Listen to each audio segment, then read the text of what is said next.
É como a chuva que lava, é como o fogo que arrasa. Tua palavra é assim, não passa por mim sem deixar um sinal. Tua palavra é assim, não passa por mim sem deixar um sinal. Muito bem, meus queridos.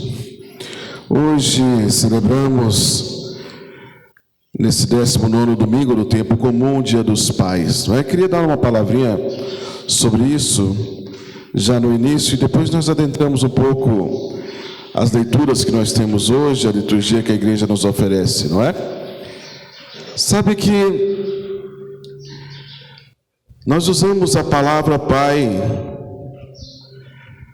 no nosso cotidiano para nos referir àquele que biologicamente nos deu, né, o seu percentual genético e assim nos forma diante da biologia.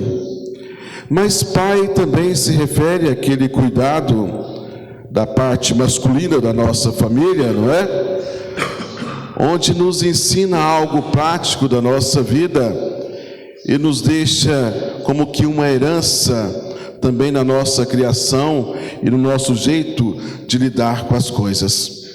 O nosso pai terrestre, o nosso pai biológico, de alguma forma também coloca em nós algo que remete àquele que é o Pai Celeste.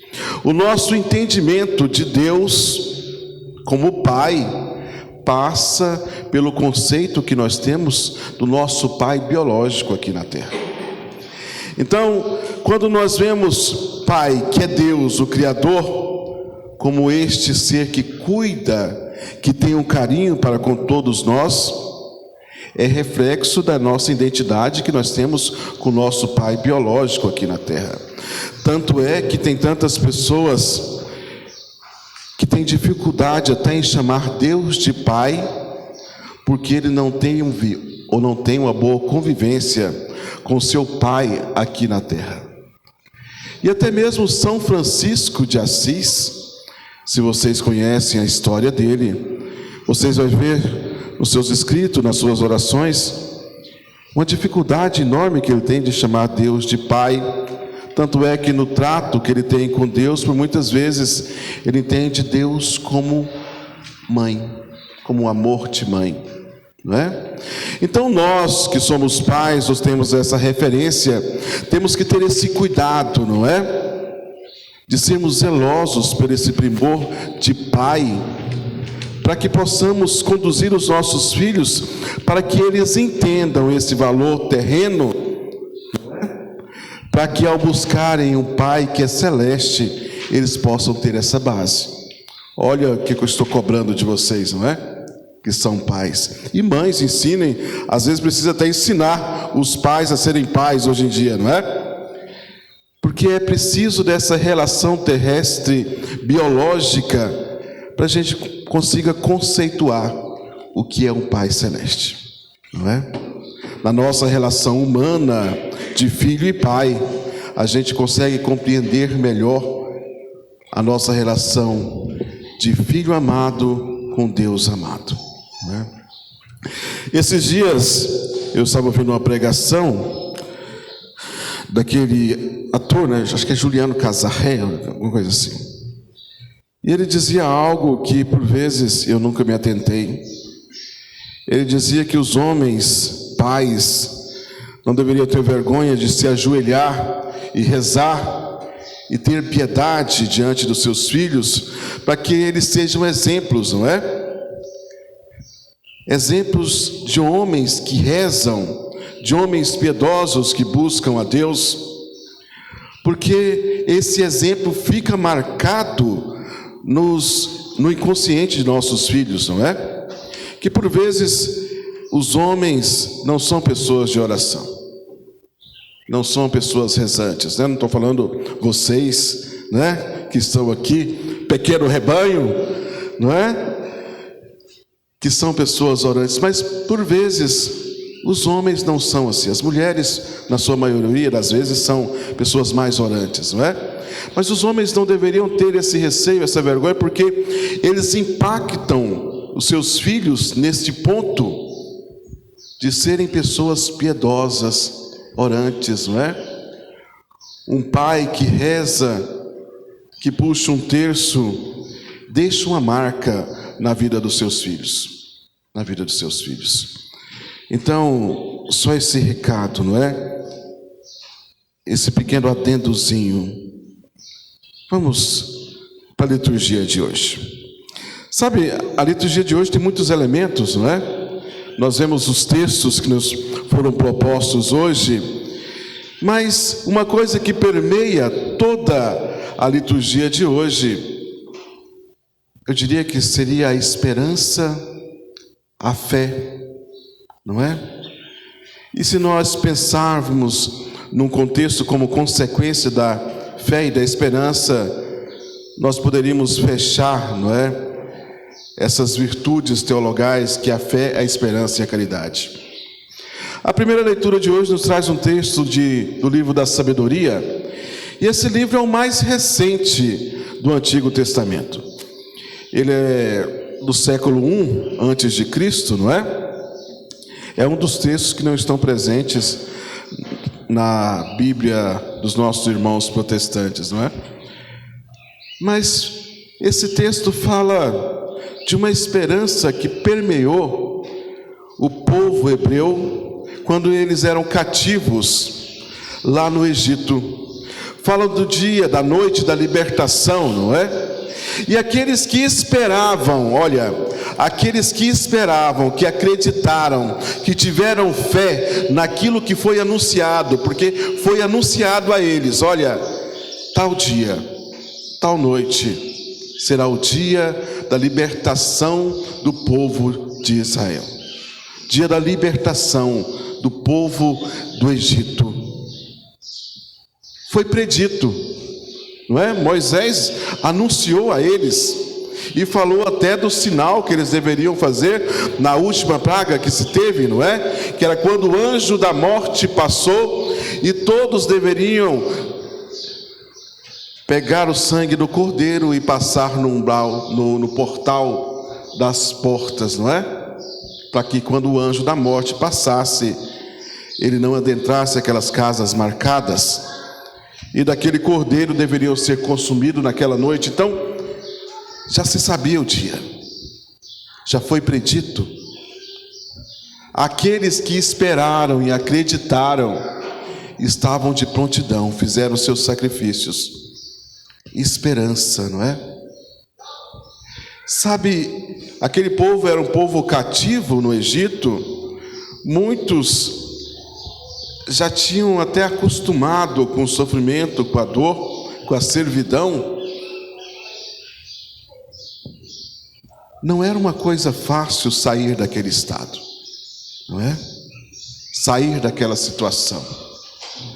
Então a fé e a esperança que rondava aquele povo é algo que deve ser imitado também por nós, não é? Sabe que a leitura nos fala daqueles que tiveram fé e esperança e acreditaram que aquele dia chegaria, que aquele momento chegaria, estavam prontos, não é? Estavam cingidos e prontos para pegar as suas coisas e ir seguir Moisés. Mas como em tudo na nossa vida, tem sempre aqueles que não estavam prontos. Não se fala sobre eles, não é?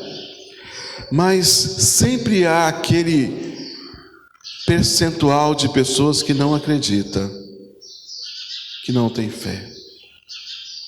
Sabe, certamente que muitos disseram: isso não vai acontecer, isso é ilusão, é só mais uma pregação de Moisés aí para tentar encantar os nossos olhos. Mas nada muda nessa vida. Uma visão pessimista, não é? Que até nós, por vezes, temos diante das realidades da nossa vida. Quantas e quantas vezes as coisas estão acontecendo, guerras, doenças, às vezes dificuldades na vida política e histórica do nosso povo. E quantos de nós ao menos ouvimos pessoas pessimistas, não é, sem esperança, dizer: mas é assim mesmo, não é? Nada muda. Às vezes, quando é na área da política, não fala: entra governo, sai governo, é sempre a mesma coisa, não é? Uma visão pessimista e sem fé e esperança naquilo que pode ser mudado, não é? Com a presença e com a ação salvífica que Deus tem para cada um de nós e para a história, não é? A segunda leitura de hoje nos traz Hebreus, que nos fala concretamente sobre a fé. E já de início nos dá um conceito de fé que é muito bonito, não é? A fé, essa esperança, não é? É algo que nos confirma em nós e nos dá esperança em algo que ainda não se concretizou, ou que por vezes está até fora do nosso alcance humano, não é? Mas nós acreditamos e nós esperamos nesse algo que às vezes nossos olhos ainda não veem, mas como se antecipasse em nós, como no céu. Nós ainda não vemos o céu, essas realidades celestes não estão nem no nosso entendimento, não é? Se a gente pensar, a gente não consegue entender aí do céu ou compreender o que é essa realidade da vida eterna, mas pela fé e pela esperança nós almejamos isso para a nossa vida. E pela fé e esperança nós já temos a certeza que isso começa aqui na nossa caminhada. E o autor nos dá o exemplo de Abraão, não é? Abraão, pela fé, ele saiu da sua parentela, abandonou a região de Ur dos Caldeus.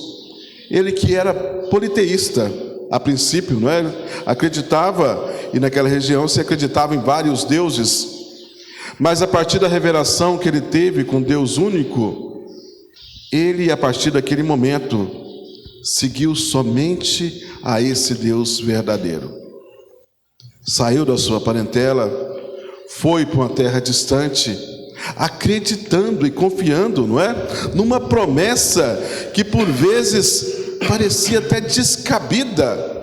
Ele que já era de idade avançada, não tivera ainda nem o filho, sequer aquele filho daquela sua concubina, não é? Nesse momento ele nem tinha Ismael ainda.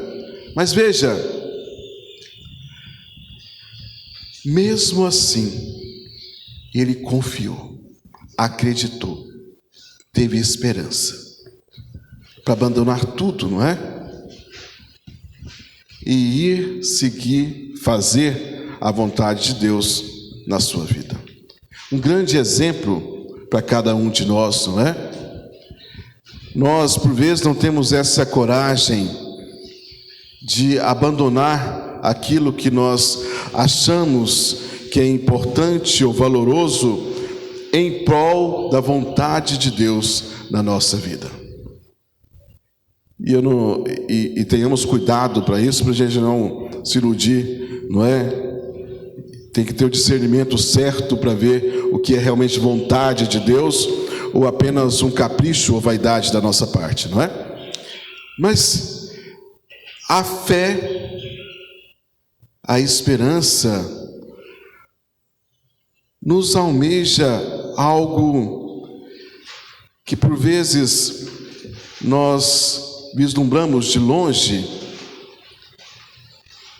mas com esse olhar, com esse sentimento, essas coisas que por vezes parecem longe no nosso olhar, de repente já podem estar no nosso coração, na nossa vida, não é?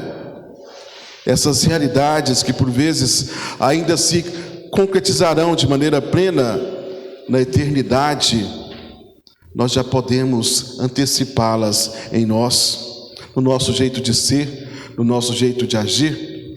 E é isso que o autor fala, não é? Ele vai dizer, olha, Abraão, todos aqueles que tiveram essa fé em Deus, eles viveram por essa terra como estrangeiros.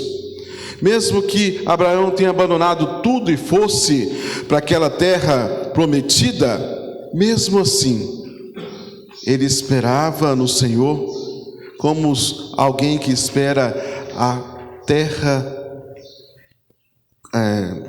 a Jerusalém celeste, não é? Como aquele que espera a pátria definitiva, muito além da nossa localização terrestre.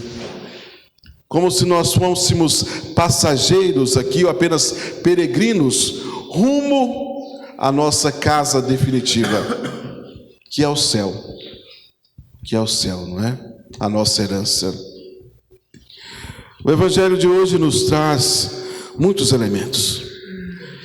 É como se São Lucas fizesse um compilado, não é? De tantos dizeres e ensinamentos de nosso Senhor Jesus Cristo e colocasse num pequeno trecho do seu relato. É riquíssimo, mas eu não conseguiria tratar de todos. Então vou pegar apenas alguns, não é, para a gente poder refletir um pouquinho. Sabe que Jesus chama aquele grupo que estavam escutando de pequeno rebanho, não é? Pequenino rebanho. Sabe que a igreja, se a gente pensar, ela é um pequenino rebanho. E mesmo se a gente pensar na igreja católica no mundo inteiro, seria um pequeno rebanho. E aí a gente poderia se perguntar, olha, mas os cristãos não são mais de 1/3 da humanidade? 2/3 quase, não é? Sim, mas aqueles que são realmente praticantes, não são só um número lá no censo do IBGE, não é? É um pequeno grupo. Aqui no Brasil diz que de todos aqueles que se dizem cristãos católicos, apenas 8% são pessoas que vão na igreja. Olha, é um número muito pequeno, não é? De tantos que dizem que são católicos, apenas 8% são aqueles de alguma cotidianidade nas celebrações litúrgicas, não é?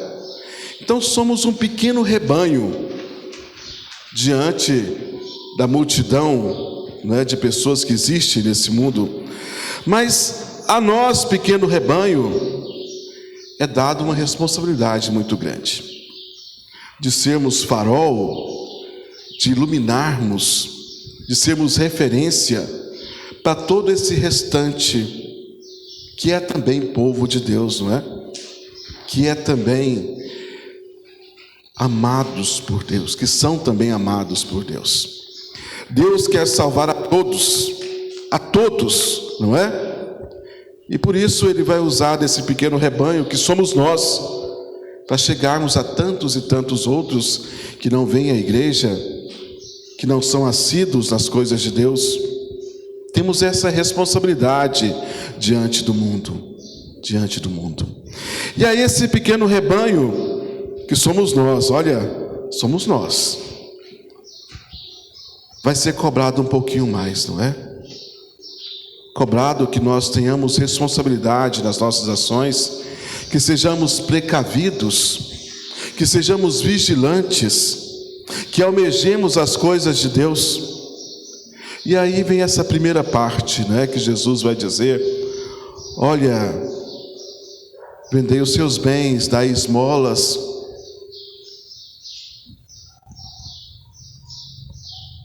cuidado com onde está o seu tesouro, não é? Isso é uma parte importantíssima.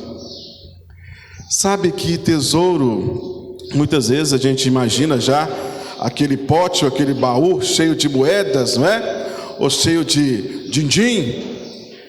Mas tesouro é algo onde nós colocamos a nossa esperança.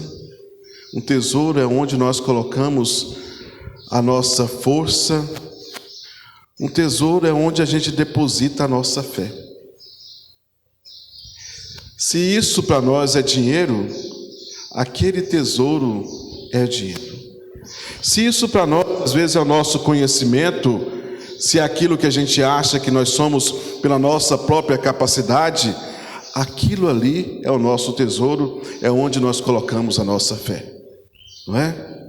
Ou a nossa força, a nossa disposição, a nossa força de vontade. Às vezes é uma pessoa, não é? Até isso tem. Tantas pessoas aí que tem um fã, ou é fã de alguém, né, vamos dizer assim, não é? De repente aquela pessoa é um tesouro para ela. Ali ela colocou sua fé e sua esperança. Então tenhamos cuidado, não é? Onde nós colocamos a nossa fé e a nossa esperança. O que é na nossa vida o nosso tesouro?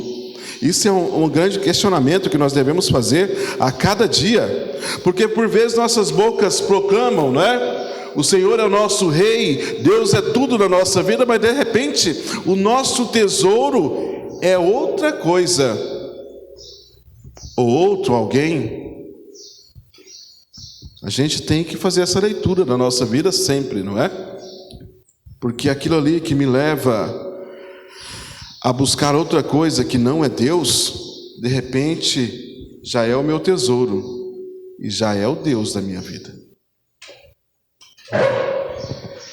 Jesus continua, não é? E fala da vigilância. Olha, se o dono da casa soubesse quando o ladrão viria, ele não deixaria que arrombasse a sua casa. Jesus certamente que fala do cuidado que nós devemos ter enquanto pequeno rebanho, para que a gente, na nossa vida, no nosso cotidiano, a gente possa levar uma vida que, quando Jesus voltar, ou quando nós formos ao seu encontro, não sejamos pegos de surpresa, não é? Porque a nossa conversão e a nossa vida, para ser digna, ela precisa ser a cada momento, a cada instante da nossa vida, da nossa caminhada. Nós devemos, pelo menos, buscar, não é? Buscar. Por vezes, às vezes a gente pode titubear, por vezes a gente pode cair, mas a gente tem que ter como objetivo da nossa vida uma vida em Deus, uma vida onde as pessoas possam se espelhar, uma vida onde eu possa, na honestidade da minha caminhada, ser exemplo para os outros, porque nós somos esse pequeno rebanho, não é? Nós somos essas pessoas que nós devemos levar Jesus Cristo ao outro, de alguma forma. E se nós estamos aqui, a gente tem que ter a plena certeza e a consciência disso, da nossa responsabilidade, que de alguma forma nós devemos espelhar Jesus Cristo. De alguma forma as pessoas devem enxergar Jesus Cristo em nós. Mais uma vez eu estou colocando peso sobre as minhas costas e as costas de vocês, porque esse peso é importante e é necessário, não é? E também serve para a nossa salvação. Eu estou falando dos outros, mas é um caminho que nos leva à nossa própria salvação, não é? Sermos vigilantes nas nossas ações. Olha, mais uma vez a gente tem sempre que fazer alguns asterísticos, não é? Vamos dizer assim, algumas rúbricas. É importante nós sermos vigilantes, mas a gente ter cuidado também com os escrúpulos, não é? Porque senão vira uma saga doentia, como se qualquer coisinha que eu pisasse fora da linha, eu já me castigasse, ou eu já adoecesse o meu coração, ou eu já ficasse sofrendo porque de repente eu saí um pouquinho do caminho. Não seja dessas pessoas, não é? A gente tem que ter um equilíbrio de a gente acreditar e confiar na misericórdia de Deus. Senhor, eu saí aqui, eu caí, mas me ajude a voltar pelo caminho, não é? E Ele ajuda. Não é que nós vamos ficar agora martirizando e sofrendo pelas nossas quedas, não é? Não é também que eu vou ser relaxado agora, não é? A vigilância quer que eu siga Jesus Cristo com o coração aberto e amoroso, sabendo dos meus limites, mas sabendo que eu tenho sempre uma mão estendida para me levantar, não é? Vigilância. Sabe, Jesus ainda vai mais além ainda. Pedro questiona: Senhor, essas palavras são para todo mundo ou são só para nós aqui do grupinho dos 12? Não é? E de repente Jesus conta outra parábola. Jesus gosta das historinhas, né? E vai dizer: quem é o empregado fiel? No original grego chama de servo, não é? E talvez eu diria que servo é uma palavra melhor do que empregado, porque na nossa mentalidade, empregado a gente entende como aquele que recebe um salário, não é? Uma recompensa pelo aquele trabalho que é feito. E servo é aquele que, de alguma forma, tem que fazer aquilo porque é sua obrigação e por vezes não receberá nada em troca. Então, é como se fosse mais despojado, não é? Eu faço sem querer nada de volta. Talvez o entendimento para nós seja melhor. Mas veja, esse servo fiel é aquele que é colocado como aquele que vai cuidar dos outros servos e dar de alimento aos outros servos na hora certa. Felizes os que encontrarem agindo assim. Sabe que todos os doutores da igreja, todos os nossos primeiros padres, não é? Sempre fizeram a leitura desta passagem como se fosse os ministros ordenados ou aqueles que tivessem dentro da hierarquia da igreja algum cargo, não é? Porque eles foram chamados a uma obrigação e uma responsabilidade maior diante do zelo para com os outros. Sabe que esses dias eu estava vendo uma pregação de Dom Adair e ele falava que ele tinha muito medo disso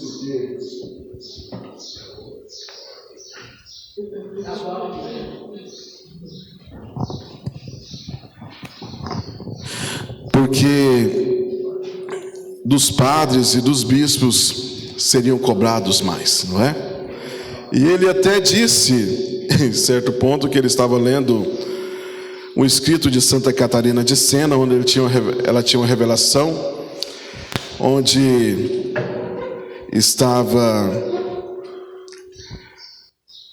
ela dizia que ela teve uma revelação do inferno, e lá tinha 6 papas, uma centena de bispos e uns milhares de presbíteros, não é?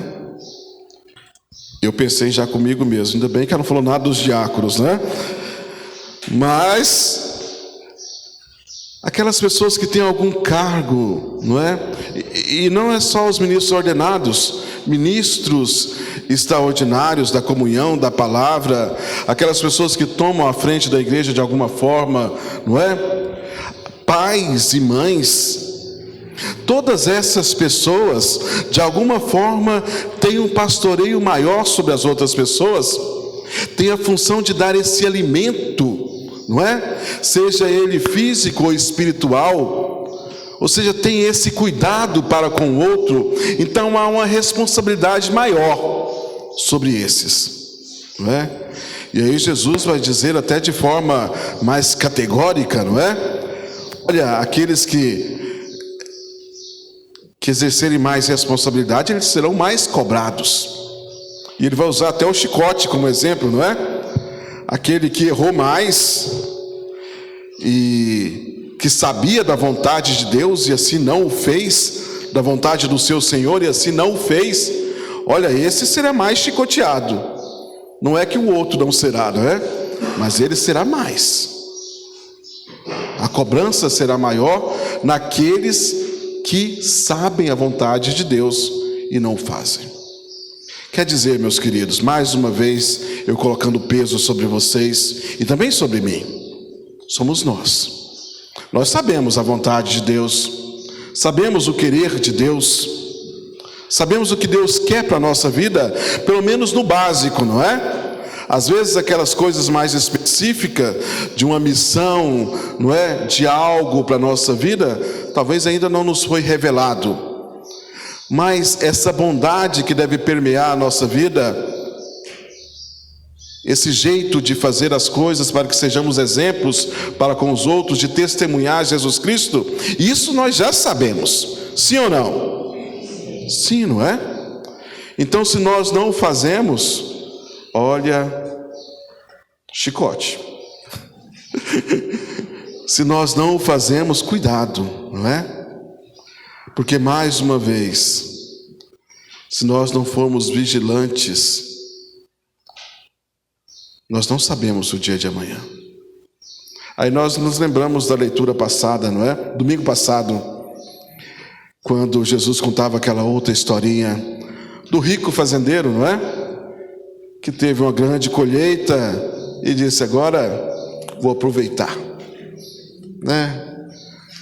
Vou fazer um celeiro maior, guardar meus bens, minha colheita, tudo que eu tenho, e aí vou dizer a mim mesmo: agora é só alegria, né? Lancha, né? Um jet ski, dias na praia, não é? Vou comer, beber, farrear, só Heineken. E depois Deus o disse: tolo, ainda hoje seu nome será chamado. O que adiantou, não é? Então precisamos ser vigilantes. Eu não quero assustar ninguém, não é que a gente tenha que ter medo, mas a gente tem que ter um anseio na nossa vida e na nossa alma de buscar as coisas de Deus, não é? De fazermos as coisas da maneira melhor possível na nossa vida. É uma responsabilidade que todos nós devemos buscar.